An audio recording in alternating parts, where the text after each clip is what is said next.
wasn't supposed to see what I saw, but I did. And now, I can't unsee it. Everything they told us about Tupac's death, it's a lie. What did I find that night? It changes everything.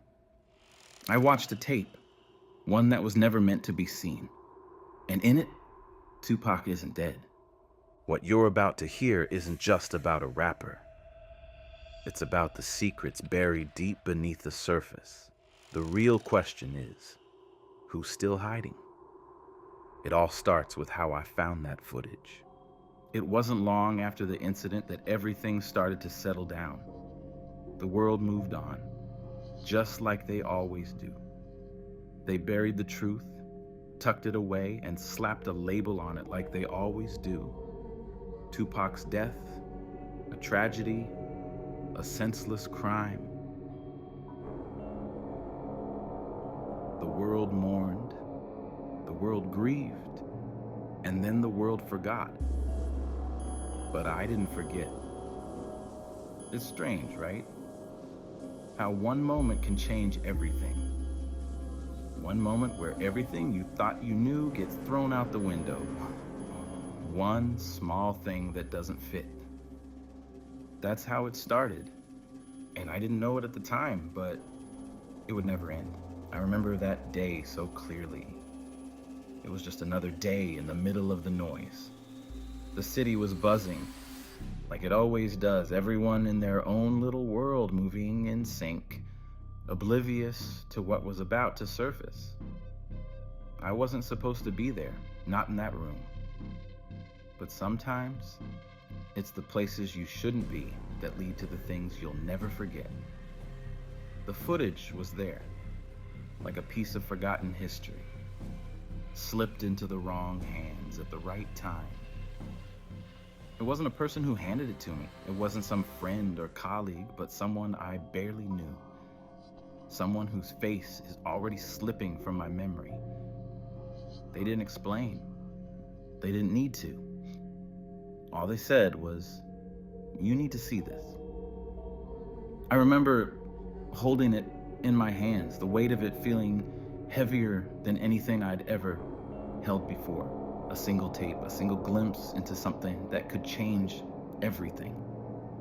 I almost didn't want to watch it, but I did. And as soon as the screen flickered to life, I knew my life was never going to be the same. There was no build-up, no warning. The moment it started, I was pulled in. The footage wasn't a random clip or some shady conspiracy. It was real.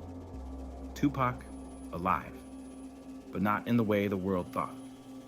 You could see him clear as day, but there was something about the whole thing that didn't sit right. It wasn't the Tupac I knew from the headlines.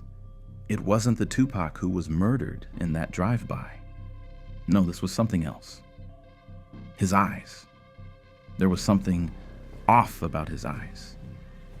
He was looking straight into the camera, but there was no fear, no sign of someone running from danger. Just calm, like he knew what was coming, like he was part of something bigger. The people in the background didn't belong. It was as though they were planted there, moving too carefully, speaking in hushed tones, as if rehearsing lines for a scene they knew would never see the light of day. And Tupac? He was just there, silent, as if he were waiting for something, or someone. Something didn't add up, and that's when I felt the weight of it all. This wasn't just another celebrity scandal or conspiracy. This was real.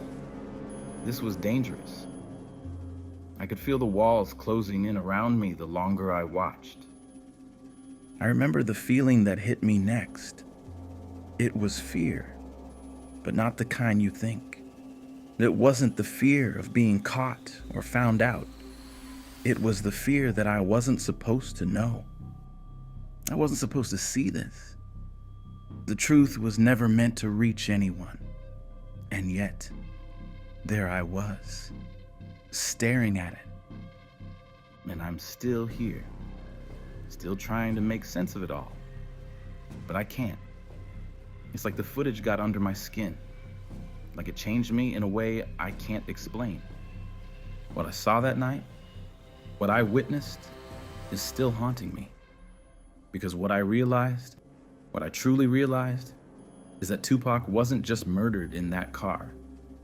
He wasn't just killed. He was erased.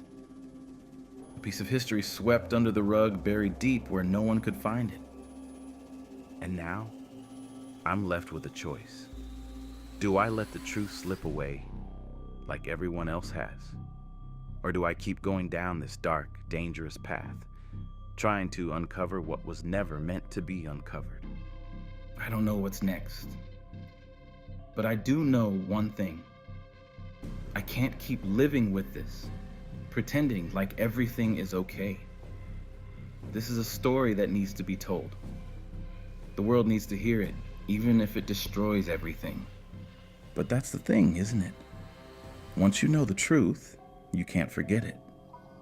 I wish I could. I pushed the door open, and the cool air hit me immediately. It wasn't cold, but there was something about the room's temperature that felt deliberate, like it had been set just so. Neither too warm nor too cold. Perfectly balanced. The space was dimly lit, but not in an uncomfortable way. The lighting was soft, filtered through thick curtains that hung heavy in the windows.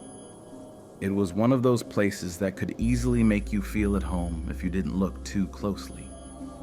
The kind of room where people might talk about their day, sip coffee, and lean into the warm comfort of normalcy. But there was something off about it. The furniture was neat. Too neat, almost.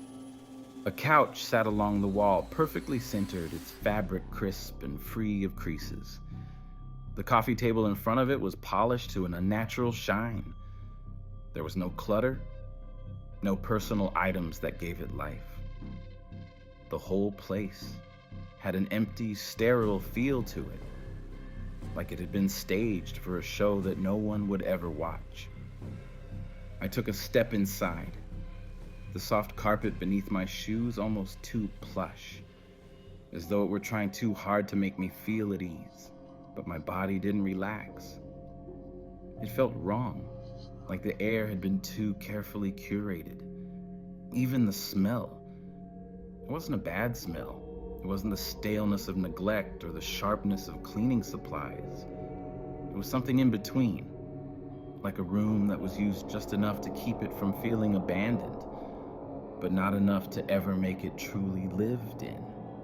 The light shifted as I walked deeper into the room, the shadow stretching just a little too long across the walls. Everything seemed to be at the right angles. Nothing out of place. It was all too perfect, like a model home. But this wasn't a home. This was a space where something had been hidden. Something had happened here. And I could feel it, even though I didn't know what it was yet. My eyes drifted to the walls. There were a few abstract paintings, none of them particularly interesting, but each one seemed to demand my attention. Their colors didn't clash, but their shapes were all too deliberate. Geometric patterns that didn't invite you in, just made you look, made you wonder why they were there at all. There was no real warmth in the room, no signs of life, no personal touches that made it feel like someone had been there to live. It was as if the space had been built to look like it belonged to someone, but it was still too far removed from reality. I ran my hand along the back of the couch. It was cool to the touch, almost unnaturally so. It didn't have that lived-in softness you'd expect from something that had been used regularly. No faint heat from someone else's body. No indentations where people had sat and talked or laughed. Just sterile. I glanced over my shoulder, but the door had already closed behind me. The room felt smaller now, the walls closing in as if they were watching me. I shifted my weight, unsure of why my throat felt tight all of a sudden. A wave of unease washed over me, but I couldn't pinpoint why. Then I heard it. The faintest sound of something moving, not far from me. It was subtle, almost imperceptible, but enough to make my heart skip a beat. My body went still, every muscle tense, and I felt the hairs on the back of my neck stand up. I didn't turn immediately, though. I couldn't. There was a part of me that didn't want to know. I could feel the room closing in on me, pressing against me with a weight I hadn't noticed before. It wasn't a physical weight. It was the silence, the lack of any real sound. The kind of silence that makes you hyper-aware of everything. The way your own breath sounds too loud in your ears. The way the creaking floorboards seem to speak back to you when you move. I tried to focus on something, anything. I scanned the room again. The paintings, the neatness, the curtains. Nothing moved, nothing shifted. But that sound, it had come from somewhere. I could feel it, even though I couldn't see it. I told myself to relax. This wasn't strange. This was just a room, a place like any other. But the longer I stayed there, the more uncomfortable I became. It was as though the walls were pressing against me, not with physical force, but with a quiet pressure, the kind that makes you feel like you're not alone, even though you are. I walked over to the table. My fingers brushed against its surface again, but it felt too smooth, too polished. Something about it unnerved me.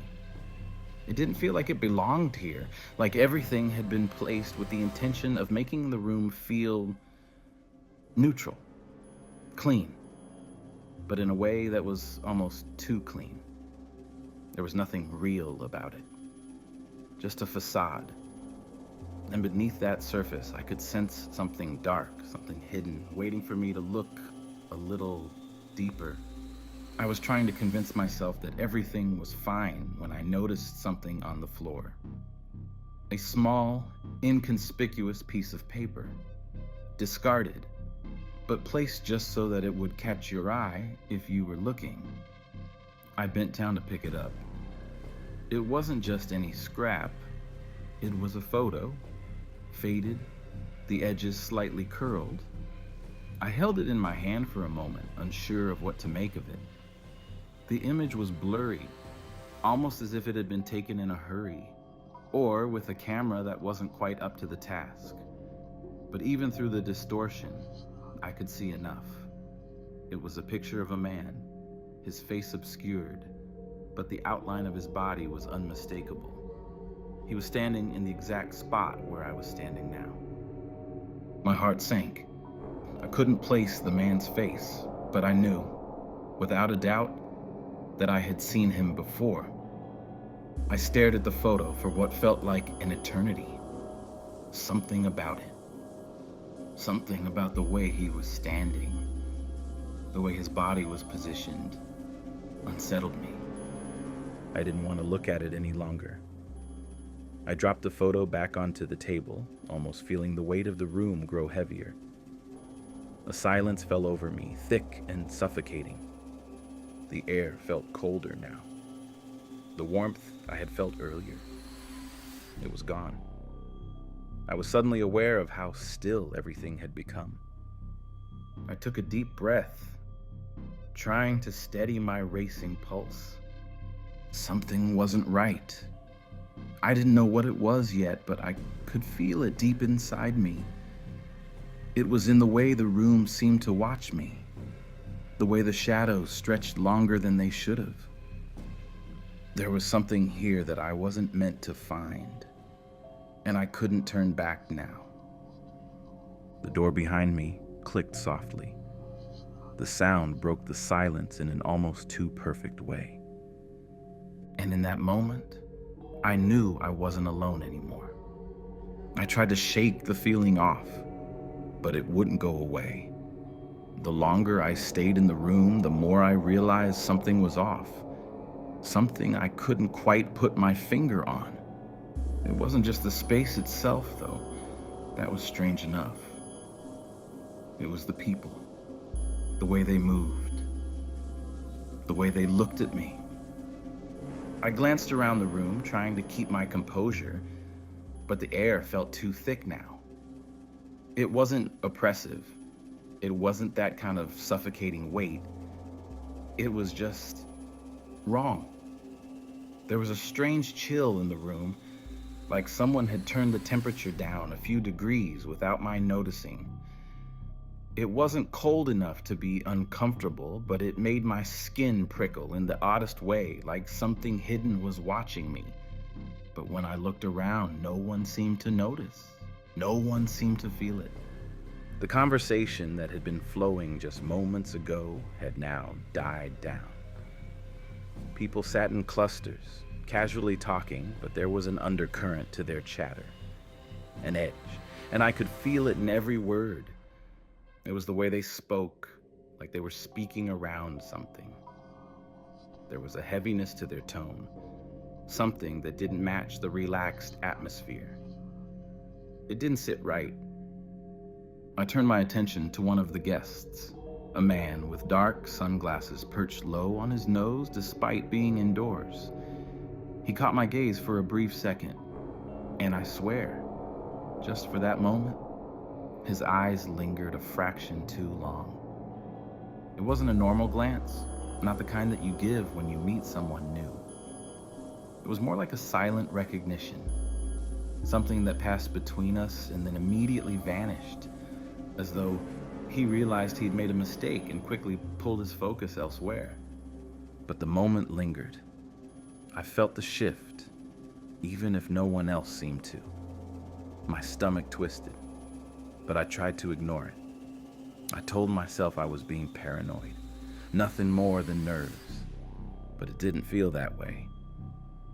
I shifted my weight uncomfortably and turned to look around again, trying to pull myself together. There was something about the way the light in the room flickered just for a moment that set me on edge. It wasn't a full flicker, just a subtle one. The overhead lights dimmed and brightened with no real cause, like they were breathing in and out, keeping time with the pulse of the room. It was unnerving in a way I couldn't explain. I reached for the glass of water in front of me, trying to calm my nerves, but the glass felt wrong. The edges weren't smooth like you'd expect. It had a rough texture, almost like it had been handled too much, worn down in places that shouldn't be worn. I took a sip and it tasted off. Not bad, just different. Like someone had rinsed it out, but hadn't quite gotten all the way into the corners.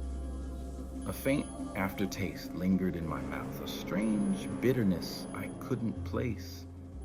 I set the glass down quickly, my fingers brushing the surface. It was just a drink. But my instinct screamed that it was something more, something I wasn't supposed to notice. I tried to shake it off, but the feeling was there, gnawing at me.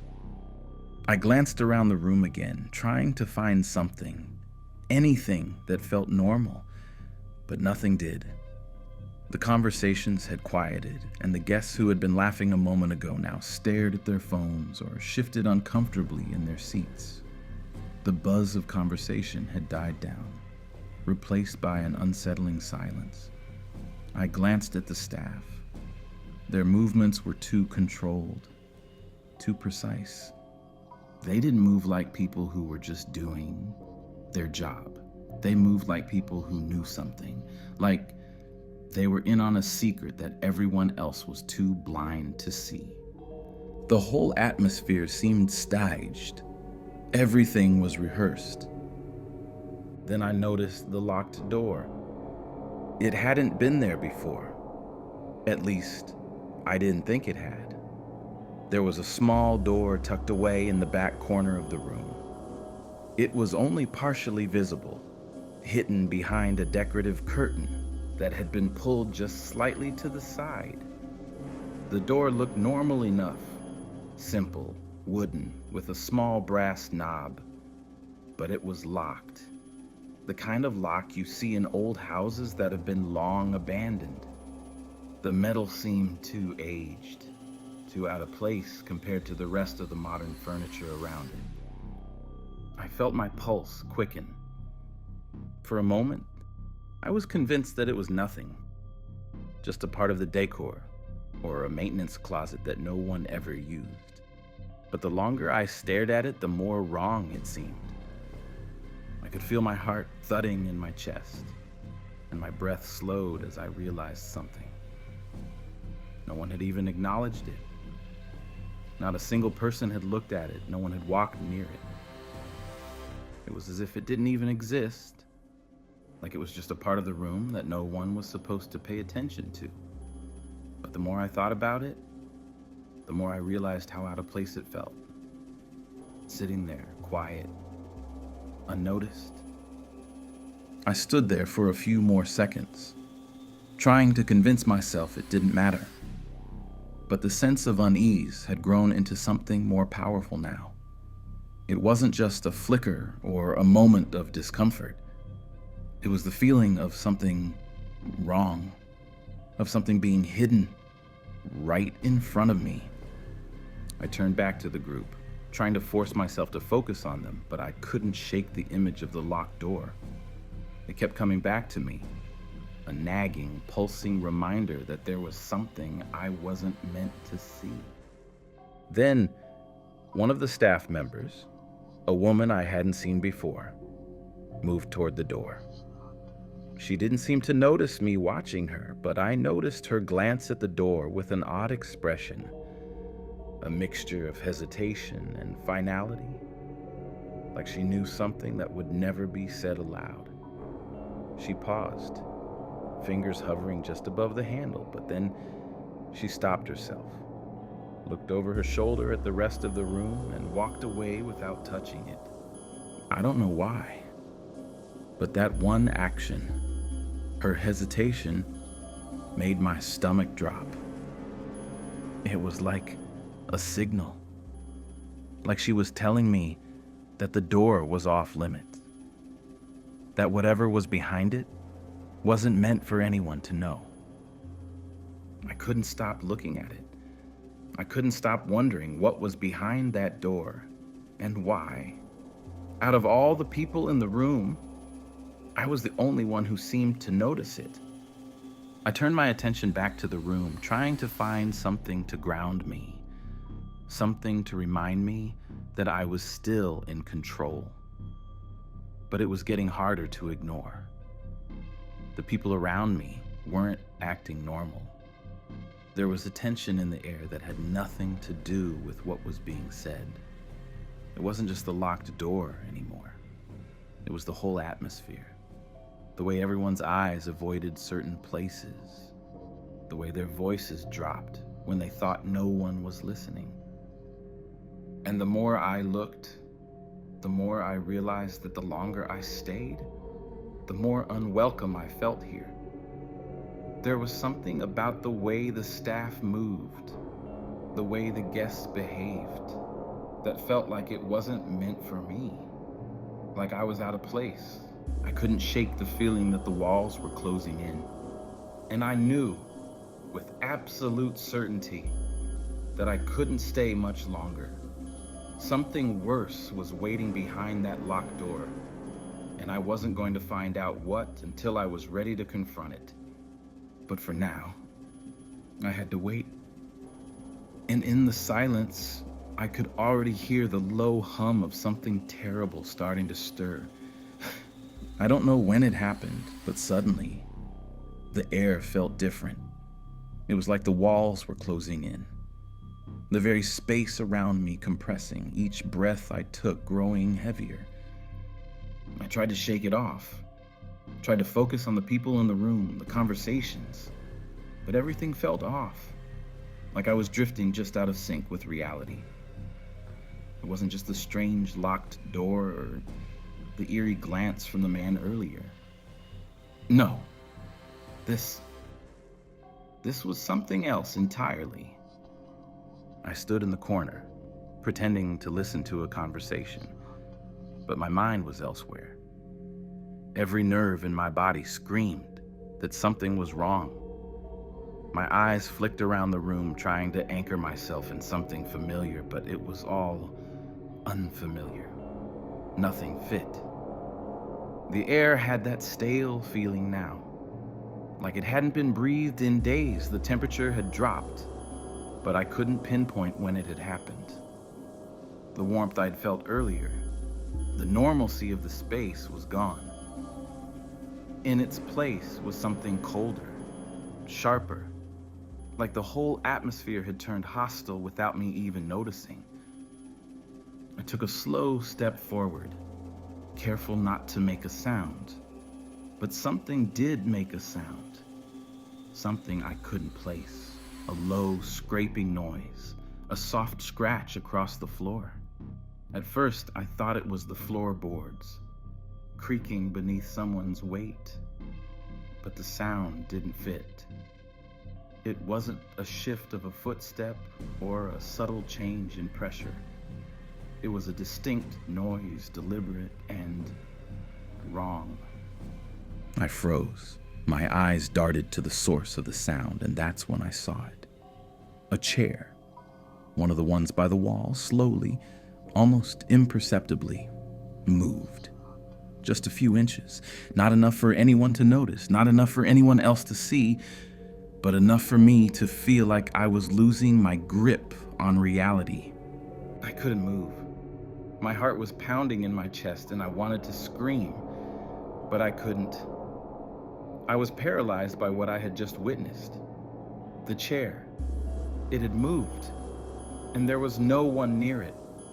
No one had touched it. No one had brushed against it. And yet, it had shifted all on its own, as if the room itself was alive. I turned quickly to the group of people nearby, hoping someone else had seen it.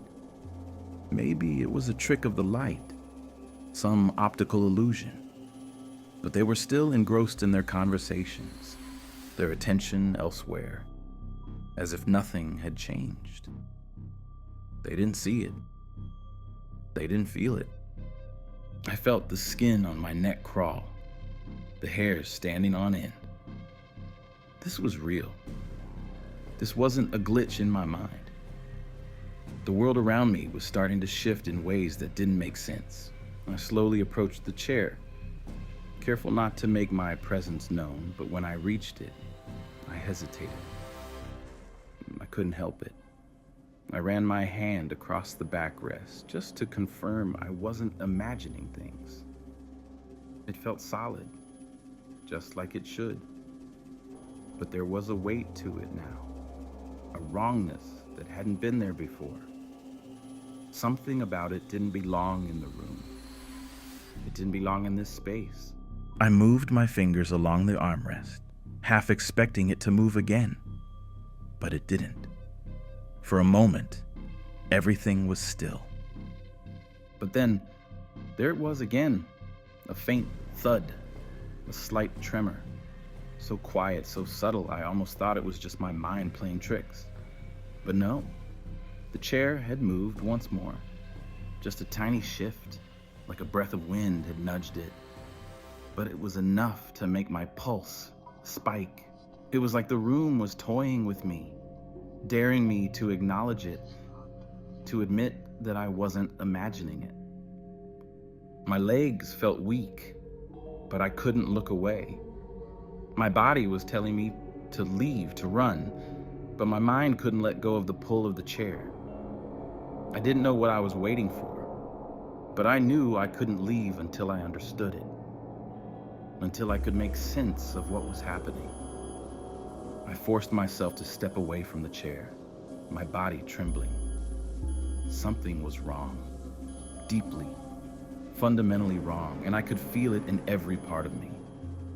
I glanced around again, my eyes scanning the room more urgently now, searching for something to explain what was going on, anything that would tell me this wasn't real.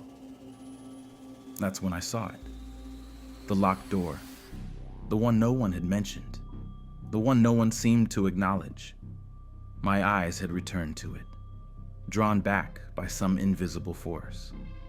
But now, it looked different. The edges of the door frame were darker, the shadows thicker, as if something behind it was pressing up against it, forcing the door to stay shut. I didn't know why, but I had to know what was behind that door. I had to. The air was so thick with silence now, I could hear the faintest whisper in my ear.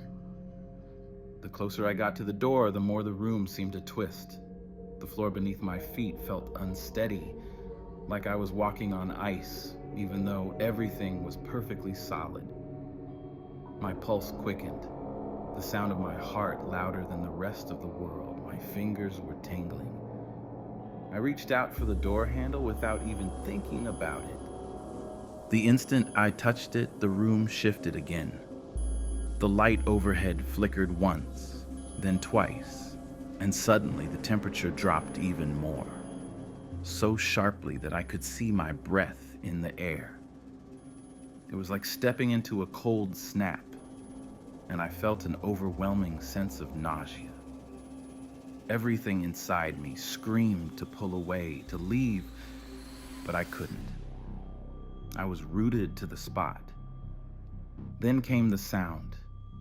The unmistakable sound of a door creaking open, a slow, deliberate movement, the kind you'd hear in an old house when the wind shifts or the foundation settles. But there was no wind, no movement of air, just the unmistakable sound of something unseen, something unnatural, making its presence known. I pulled my hand back as though burned, my chest tightening. The door was moving, but no one had touched it. And the worst part, no one else seemed to notice. They didn't hear it. They didn't feel it. As if I was the only one in the room who was aware of the subtle shift in the air, the whisper of something behind the door. A wave of panic hit me, and for a split second, I thought I might collapse right there. But then, I took a step back, my feet moving on their own, backing away from the door. I couldn't stay. I needed to leave, but I couldn't move. I was frozen, my mind reeling, my body fighting the urge to run, to escape. I needed to know what was behind that door. I had to. I turned toward the others in the room, hoping, no, desperate, that someone else might understand, might feel what I was feeling. But they were still laughing, talking, so oblivious. It was like they were in another world, a world where nothing was wrong, and I was the outsider, the one who could see the cracks in reality. The air felt heavier now, suffocating, pressing against me as if the room itself was closing in. Every step I took felt more uncertain. Every breath I took seemed to make the silence louder, more oppressive. And then the door creaked open just a little more. I couldn't ignore it anymore. I don't know when I started hearing it, but I couldn't ignore it anymore. It wasn't the usual hum of the room or the quiet murmur of conversation. It was something far more sinister. The sound was faint at first, just barely perceptible, like a whisper too soft to be caught by human ears. But it wasn't a voice. It wasn't a word. It was a feeling. A low, vibrating hum that seemed to crawl beneath my skin, burrowing into my brain, pressing against the walls of my skull like it wanted to get inside. I stopped moving. I had to. The moment I realized I was hearing something, No, feeling something. It felt like everything around me paused. The conversations, the muffled laughter, even the quiet ticking of the clock. It all faded, leaving only that relentless hum. It wasn't coming from anywhere. It wasn't coming from the walls or the floor or the ceiling. It was inside me. At first, I tried to ignore it. I shook my head, trying to focus, trying to tell myself it was just a trick of my mind. Maybe it was the tension, the exhaustion. Maybe it was too much anxiety, too much fear. But it wouldn't stop. It only grew louder, more insistent. A constant nagging pressure, like something was reaching inside me, squeezing tighter with every passing second. I could hear my breathing, shallow and frantic, echoing in my ears. But even that sound seemed distant now, as though I was hearing it from a place far, far away. I looked around, but the room remained eerily unchanged. The air was still, no flickering lights, no odd sounds, nothing out of the ordinary. But I couldn't shake the sensation that something was moving around me, that something was lurking just outside my perception, waiting to pounce. I pressed my hands against my temples, trying to force the noise, the sensation, the feeling away. But it didn't help. The pressure built until it was a physical pain, a sickening throb in my head. I wanted to scream, but I couldn't. I couldn't even breathe properly. Every inhale felt like it was drawn through a constricted throat. Every exhale more labored than the last. And then, the hum changed. It didn't just grow louder, it shifted like it was now moving through me, circling my thoughts. For a split second, I thought I saw something flicker in the corner of my eye. It wasn't a shadow or a figure. It was something else. A flash of a face. I turned sharply, trying to catch whatever it was that had passed in my peripheral vision, but nothing was there. No one. Just the same empty room, the same faces, all staring at me like nothing was happening. But that's when I realized they were staring at me, not just looking, staring. There was a heaviness in their gaze that hadn't been there before, a weight in the air that suddenly felt too much. My heart skipped, a cold wave washing over me. I turned my head to look at one of the guests, the man with the sunglasses. He wasn't even pretending to speak to anyone now. His eyes were locked on me, and he wasn't blinking. He didn't even look human anymore. His face had changed. It wasn't just the stillness of his expression. It wasn't just his unblinking stare. No, it was the contortion of his face. His lips slightly curled, his eyes wide open but lifeless, like they were staring through me rather than at me. I could feel my chest tightening, the room spinning, like I was drowning in something unseen. I had to get out. I couldn't breathe. I couldn't think. The walls felt like they were closing in on me. I turned quickly, my legs unsteady beneath me. And that's when I saw it again. The door. It was wide open now. I hadn't heard it open. I hadn't seen anyone near it. But it was standing there, open, waiting. My feet carried me towards it without a thought. My mind was in a haze. I needed to get out. I had to get out. But when I reached for the door handle, it stopped. I couldn't touch it. My hand hovered just above it, fingers shaking, but I couldn't bring myself to grasp it. Something was stopping me. Something in the air. Something invisible. My body felt like it was moving on its own, like the moment had taken over, and I wasn't even in control anymore. The hum was back. Louder now. crashing against my thoughts, slithering through my mind like a wave of electricity. And it was clear now. It wasn't just in my head. It wasn't a figment of my imagination. The hum was real. It was in the room.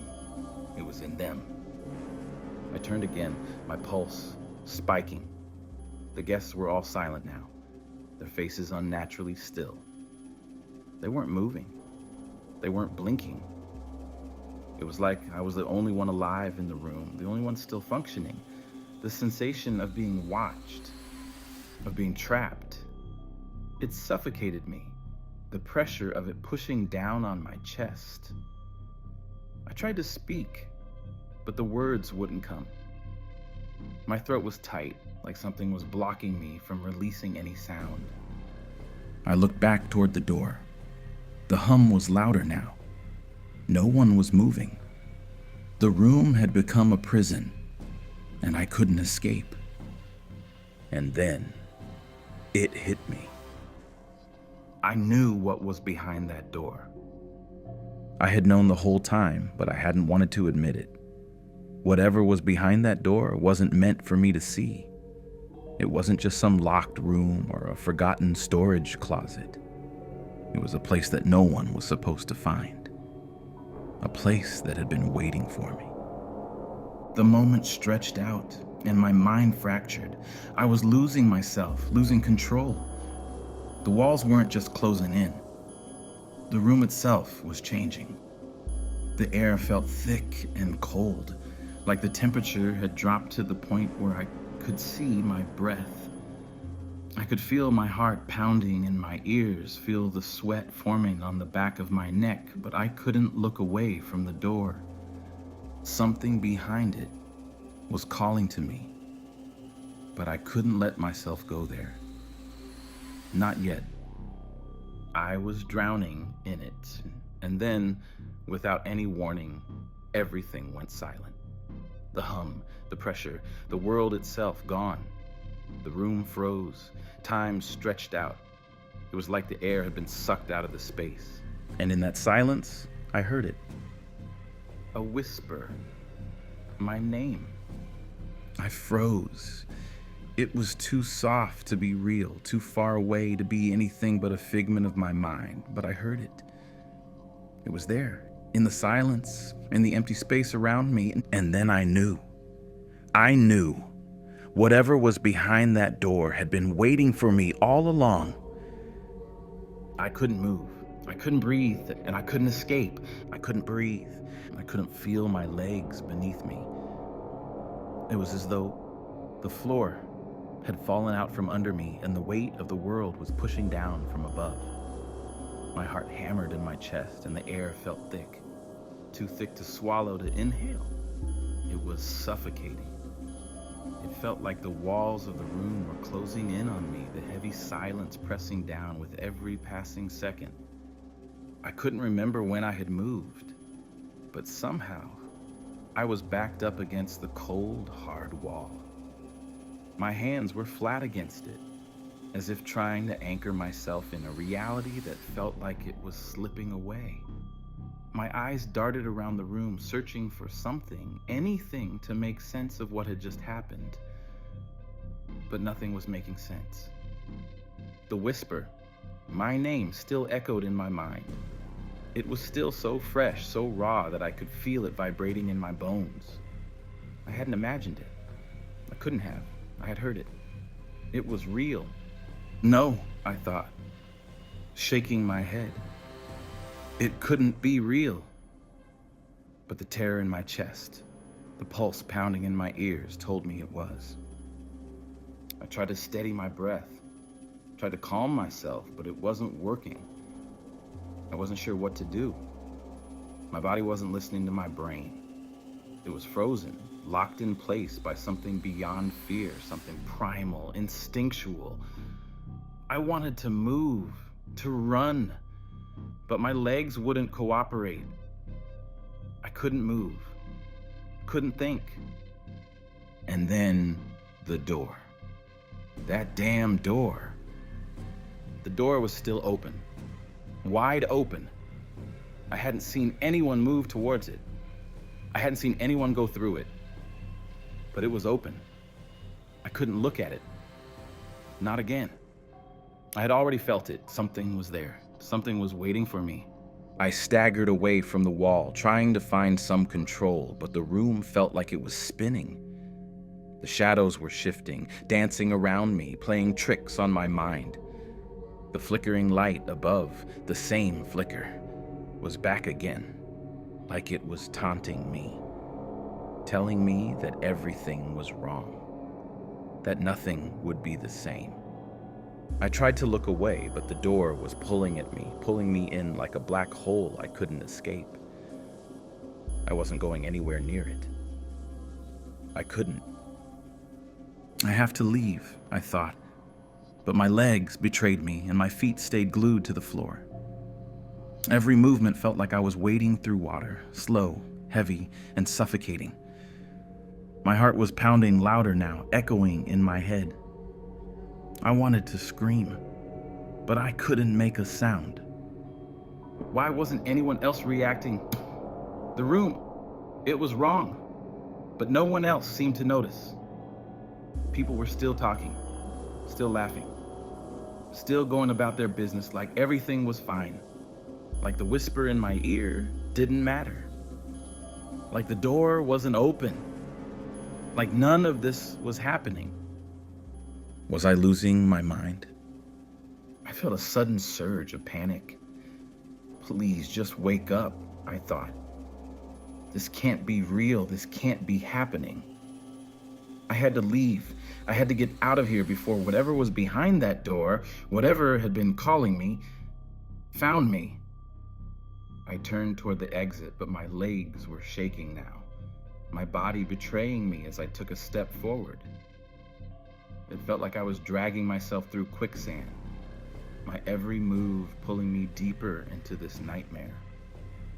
The door was still wide open, taunting me, daring me to step through. But I didn't want to. I couldn't. And that's when I saw him again. The man with the sunglasses, the one who had been watching me. He wasn't looking at me anymore. Number. Now, his face was turned toward the door that had been beckoning to me, and now he was staring at it with that same unsettling stillness. But his eyes, they were different. Not just the unblinking stare from before, but something far worse. His pupils weren't just dilated, they were frozen, black, empty. Like he wasn't even alive. His face didn't move, but I knew. I knew he was waiting. My stomach lurched, and I stepped back again, my pulse quickening. The horror of what I had just seen, what I had just felt, was overwhelming. It was more than just the physical fear of the room closing in. It was the mental weight of knowing I couldn't escape this. This wasn't some trick. It wasn't paranoia. This was real. And it was coming for me. I couldn't think. I couldn't breathe. The weight of it all was crashing down on me, suffocating me. My hands shook as I reached up to cover my face, but I couldn't stop the images from flooding in. The whisper, the door, the man's unblinking stare. All of it crashing through my thoughts, drowning me in terror. I wanted to scream. I wanted to run, but I couldn't. My mind was unraveling. It was tearing apart at the seams, and I couldn't stop it. The truth was too much. The weight of what was happening was too much. The whispers in my head, the dread in my chest, the sense of doom that had settled in my gut. It wasn't going away. What had I done? Regret flooded in. I should have left. I should have never stepped into this place, never looked behind that door, never heard the whispers that called to me, but it was too late for that. I was already in it. I was already trapped in whatever this was. And now, I couldn't escape. I turned, stumbling toward the exit again. But I didn't know where I was going. My mind was scattered, thoughts crashing together in a mess of confusion and panic. I wasn't even sure if the door was still open. Was it closed now? Was it still there at all? I felt something behind me, a presence, a pull. But when I turned, the room was empty. Everyone had vanished. The laughter, the conversations, the murmur of voices, all gone. Nothing remained but the oppressive silence. I was alone. And yet, I wasn't. I thought I was free. I thought once I walked away from that place, I could put it behind me, forget it ever happened. But now, every time I close my eyes, I can still hear it. The whisper, faint but clear, like it's just behind me, waiting to be heard. And sometimes when I wake in the middle of the night, I feel it, cold and suffocating, pressing against my chest like it's still inside the room with me. The door's shut, but I know it's still open. And I know whatever was behind it is still waiting. It's still here.